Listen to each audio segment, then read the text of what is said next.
2024 में आईपीएल की ट्रॉफी जीतने वाली टीम केकेआर को पूरे 20 करोड़ रुपए का इनाम मिला, जबकि उप विजेता टीम एसआरएच को 12.5 करोड़ रुपए का इनाम मिला। एक आम आदमी के लिए बहुत ज़्यादा पैसा होता है ये, लेकिन एक आईपीएल टीम के लिए क्या मायने हैं इसके। ज़रा सोच कर देखिए कि 20 करोड़ रुपए का इनाम जीतने वाली केकेआर ने सिर्फ मिचेल स्टार्क को खरीदने के लिए 24 करोड़ 70 लाख रुपए खर्च कर दिए। वहीं एसआरएच ने भी पैट कमिंस को खरीदने के लिए 20 करोड़ 50 लाख रुपए खर्च किए। इन दोनों ही इंडिविजुअल खिलाड़ियों की प्राइस आईपीएल की विनिंग प्राइस से अधिक है। ये तो छोड़िए, जरा ये देखिए कि लखनऊ सुपर जायंट्स के ओनर ने 2021 में आईपीएल की अपनी इस फ्रेंचाइज को खरीदने के लिए पूरे 7,090 करोड़ रुपए खर्च किए। ऐसे में 20 करोड़ रुपए का विनिंग प्राइस क्या मायने रखता है इन टीम्स के लिए। ऐसे में सवाल ये भी उठता है कि कोई भी फ्रेंचाइजीज ये क्यों चाहती है कि हमारी टीम ही आईपीएल की ट्रॉफी जीते।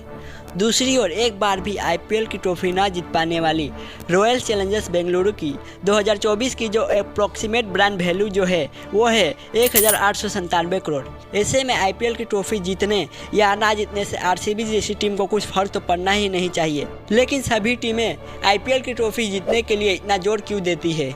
जाहिर सी बात है, जो आईपीएल का खेल आपको टीवी पर दिखाया जाता है वो तो आपकी आंखों का एक धोखा है। असली पैसों का खेल तो पर्दे के पीछे चलता है, और इस खेल को देखने के लिए आपको समझना होगा the business model of IPL. IPL को कंडक्ट कराने की अथॉरिटी है बीसीसीआई के पास, और बीसीसीआई इस बिजनेस मॉडल के सेंटर में उपस्थित है। बीसीसीआई के अलावा 4 और मेन कंपोनेंट्स है आईपीएल के इस बिजनेस मॉडल के। पहला, ब्रॉडकास्टर, जिस टीवी चैनल या ऐप पर आप आईपीएल देखते हैं। दूसरा, आईपीएल की टीम्स जिन्हें ऑन किया जाता है प्राइवेट कंपनीज और प्राइवेट इंडिविजुअल के द्वारा। तीसरा है स्पॉन्सर्स, जो प्राइवेट कंपनीज स्पॉन्सर्स करवाती है और एड्स चलवाती है अपने प्रोडक्ट्स या अपने बिजनेस का आईपीएल के थ्रू। इस बिजनेस मॉडल का चौथा कंपोनेंट है आईपीएल के व्यूअर्स, यानी हम और आप सब। बीसीसीआई 5वां कंपोनेंट है इस बिजनेस मॉडल का, जो कि आईपीएल की गवर्निंग बॉडी है। आईपीएल का पूरा बिजनेस मॉडल एक फूड चेन की तरह है, यानी एक कंपोनेंट के ऊपर दूसरा कंपोनेंट डिपेंडेंट है। तो चलिए समझते हैं इन सभी कंपोनेंट्स के इंटरकनेक्शन को। बीसीसीआई के लिए 2 मेन सोर्स ऑफ रिवेन्यू है। पहला है जो स्पॉन्सर्स पैसे देते हैं बीसीसीआई को अपने प्रोडक्ट का एडवर्टाइजमेंट करने के लिए। स्पॉन्सर्स भी 2 प्रकार के होते हैं। एक है टाइटल स्पॉन्सर। आपको मालूम होगा कि आज के दिन आईपीएल को कहा जाता है टाटा आईपीएल, लेकिन आपको ये भी याद होगा कि टाटा आईपीएल से पहले आईपीएल को वीवो आईपीएल कहा जाता था, और वीवो से पहले भी आईपीएल को पेप्सी आईपीएल के नाम से जाना जाता था। और जिस ब्रांड नाम का इस्तेमाल किया जाता आ रहा है आईपीएल के नाम के साथ, इसे टाइटल स्पॉन्सर कहा जाता है। क्योंकि जब जब आईपीएल का नाम आप अपने मुख से लेंगे तब तब आपके दिमाग में इन ब्रांड्स का नाम भी ऑटोमेटिक आएगा। तो ब्रांड्स बहुत सारा पैसा देते हैं टाइटल स्पॉन्सर्स बनने के लिए। शुरुआत में पहले 5 सीजन के लिए डीएलएफ टाइटल स्पॉन्सर्स रहा था, जिन्होंने 40 करोड़ रुपए में 2008 से 2012 तक टाइटल स्पॉन्सर्स को अपने नाम किया था। वहीं 2013 से 2015 तक पेप्सी टाइटल स्पॉन्सर बन जाता है 79.4 करोड़ रुपए देकर। 2016 और 17 में वीवो को 100 करोड़ रुपए में टाइटल स्पॉन्सरशिप राइट्स मिलता है। 2018 और 2019 में फिर से वीवो 439.8 करोड़ रुपए देकर टाइटल स्पॉन्सरशिप को अपने नाम करता है। 2020 में चाइना का इंडिया से कॉन्फ्लिक्ट होने की वजह से टाइटल स्पॉन्सरशिप ड्रीम 11 को 222 करोड़ रुपए में मिल जाता है। 2021 में वीवो फिर से 439.8 करोड़ रुपए के साथ वापस आ जाता है।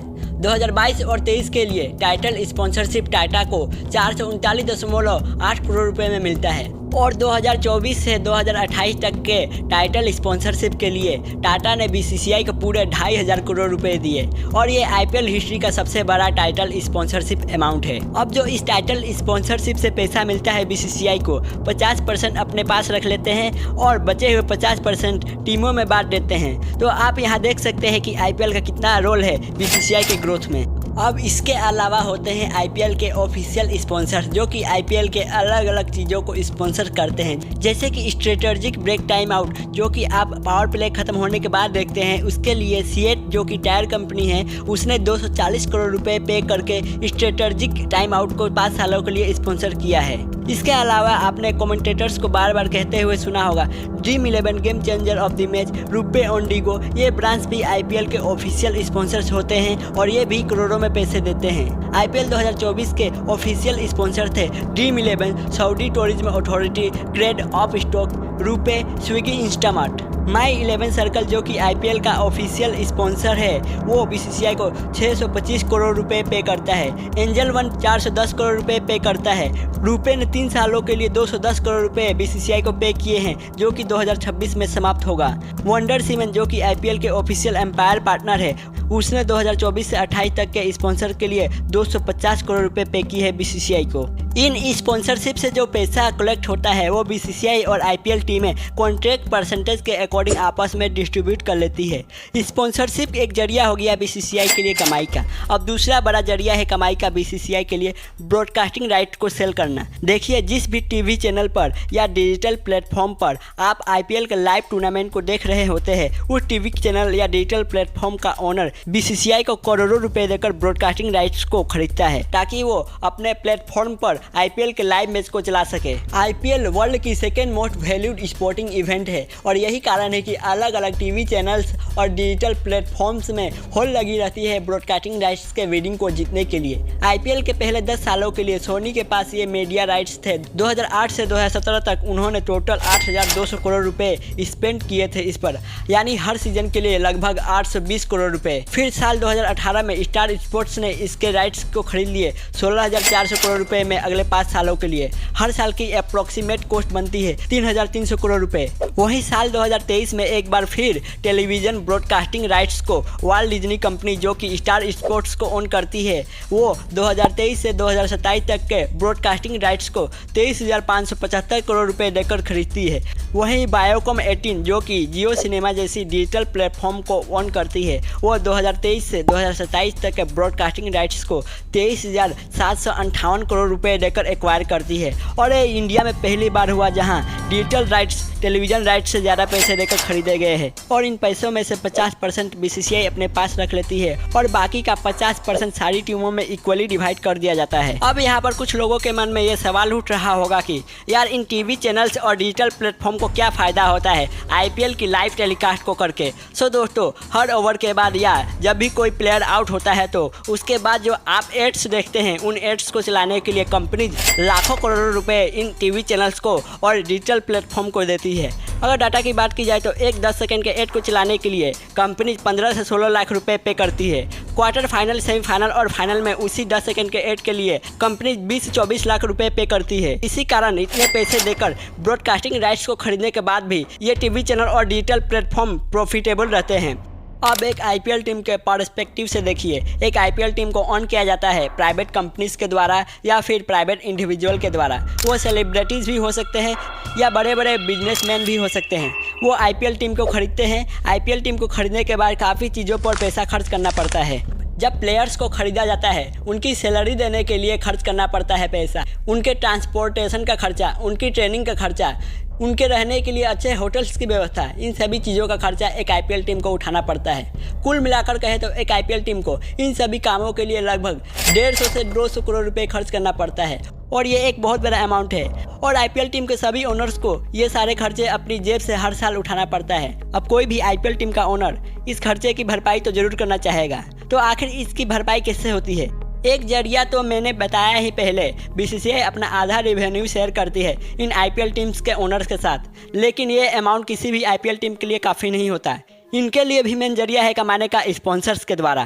टीम स्पॉन्सर्स होते हैं वो ब्रांड जो आईपीएल टीम की जर्सीज पर स्पॉन्सर करते हैं। एक एवरेज आईपीएल आउटफिट पर लगभग 8 से 10 ब्रांड लोगोस लगे होते हैं, जिसमें से 4 से 6 लोगोस जर्सी पर, 2 पेंट्स पर और जो उनकी टोपीज पर होते हैं। अगर हम सिर्फ एमआई की जर्सी की बात करें तो एमआई की जर्सी पर गो स्लाइस जो उनके फ्रंट पर लिखा होता है, DHL जो जर्सी के पीछे होता है, IDFC first bank right chest पर होता है और जियो लीड आर्म पर लिखा होता है। कुल मिलाकर 12 लोगोस स्पॉन्सर करती है एमआई की फुल जर्सी और ये सभी ब्रांड्स मोटा पैसा देते हैं आईपीएल टीम्स को लोगो स्पॉन्सर्स के लिए। इसके अलावा मैच को स्टेडियम में जाकर लाइव देखने के लिए जो दर्शक टिकट खरीदते हैं और उससे जो रेवेन्यू होता है उसका 80% आईपीएल की होम टीम के पास जाता है। जैसे अगर चिन्ना स्वामी में मैच खेला जाता है तो 80% टिकट का पैसा जाएगा आरसीबी टीम के ओनर के पास, बाकी 20% होम टीम एसोसिएशन के पास जाता है। हर टीम अपने होम ग्राउंड पर 7 से 8 मैच खेलती है जिससे उन्हें कुछ पैसा मिल जाता है। हालांकि ये अमाउंट उतना बड़ा नहीं होता। एस्टिमेट किया जाता है कि सिर्फ 5 से 6 करोड़ रुपए ही स्टेडियम के टिकट को सेल करके कमाए जाते हैं एक मैच से, और 200 करोड़ रुपए के आगे ये अमाउंट उतने मायने नहीं रखता किसी भी IPL टीम के लिए। इसके अलावा मर्चेंडाइज सेल से भी IPL टीम काफ़ी पैसा बनाती है। आप जो भी अपने फेवरेट टीम को सपोर्ट करने के लिए टी शर्ट, लोवर, कैप्स खरीदते हैं, चाहे वो स्टेडियम से खरीदा जाए चाहे वो मार्केट से खरीदा जाए, वहाँ से जनरेट हुए प्रॉफिट को भी IPL टीम अपने पास रखती है। फिर फाइनली एंड में आता है प्राइज मनी, 20 करोड़ रुपए का इनाम, जो कि 2024 की IPL विनर टीम KKR को मिला। इसके अलावा रनर अप टीम SRH को 12.5 करोड़ रुपए मिले। जो टीम क्वालिफायर 2 में हारी उन्हें 7 करोड़ रुपए मिले, और जो टीम एलिमिनेटर में हारी उसे 6.5 करोड़ रुपए मिला। और ये जो प्राइज मनी होता है उसका आधा पैसा जाता है ओनर्स के पास, जो कि टीम्स के ओनर्स है। बाकी आधा पैसा टीम के प्लेयरों के बीच डिस्ट्रीब्यूट कर दिया जाता है। और अगर आप खिलाड़ियों के नज़रिए से देखेंगे तो ऑक्शनिंग के दौरान उन्हें अच्छे खासे पैसे तो मिलते ही है, लेकिन चूंकि प्राइज मनी को विनर्स टीम के सभी खिलाड़ियों के बीच इक्वली डिस्ट्रीब्यूट किया जाता है, तो यहाँ से प्लेयर्स को बहुत मोटिवेशन मिलता है टूर्नामेंट को जीतने की। लेकिन जब आप इस प्राइज मनी को एक IPL टीम के ओनर के नज़रिए से देखेंगे तो 10 करोड़ रुपए की वैल्यू न के बराबर है, क्योंकि एक IPL टीम का औसत खर्चा 200 से 250 करोड़ रुपए है, और एक IPL टीम की ब्रांड वैल्यू 2000 करोड़ रुपए तक है। तो IPL टीम्स के ओनर्स के नज़रिए से यहाँ पर क्या मोटिवेशन रहे कि उनकी टीम IPL की ट्रॉफी जीते। जरा आप सोच कर देखिए, क्यों कोई IPL टीम का ओनर ये चाहेगा कि उनकी टीम इस टूर्नामेंट को जीते। 10 करोड़ रुपए का इनाम उतनी बड़ी रकम नहीं है, और IPL की ट्रॉफी जीतने के मोटिवेशन के पीछे की वजह ये 10 करोड़ रुपए कतई नहीं है, बल्कि असली वजह है एक IPL टीम की ब्रांड वैल्यू, जो कि उसे एक IPL की ट्रॉफी जीतने के बाद मिलेगी। जरा सोचिए, अगर कोई भी टीम IPL जीतेगी, उसकी टीम की पब्लिसिटी होगी, ज़्यादा लोग उसकी टीम को जानेंगे, उसकी फैन फॉलोइंग ज़्यादा होगी, ज़्यादा लोग उस टीम के मैच को देखेंगे, जिसके कारण उस टीम को स्पॉन्सर्स मिलेंगे, ब्रांड वैल्यू बढ़ेगी, जिसके कारण कोई भी ब्रांड उन्हें ज़्यादा पैसा देगा। तो ब्रांड वैल्यू यहाँ पर ज़्यादा इंपॉर्टेंट है बिजनेस मॉडल के नज़रिए से एक प्राइज मनी के कंपैरिजन में। इसके अलावा किसी भी टीम की ब्रांड वैल्यू तब भी बढ़ जाती है जब कोई फेमस प्लेयर उस टीम से खेले, और यही कारण है कि RCB की टीम आज तक एक भी ट्रॉफी न जीत पाई है, फिर भी उनकी ब्रांड वैल्यू 1897 करोड़ रुपए है, क्योंकि RCB में विराट कोहली है। वही चेन्नई सुपर किंग्स की ब्रांड वैल्यू 1930 करोड़ रुपए है, क्योंकि चेन्नई में MS धोनी है। यही कारण है कि ब्रांड वैल्यू में CSK नंबर 1 है, वहीं एक भी ट्रॉफी न जीत पाने वाली RCB नंबर 2 पर है।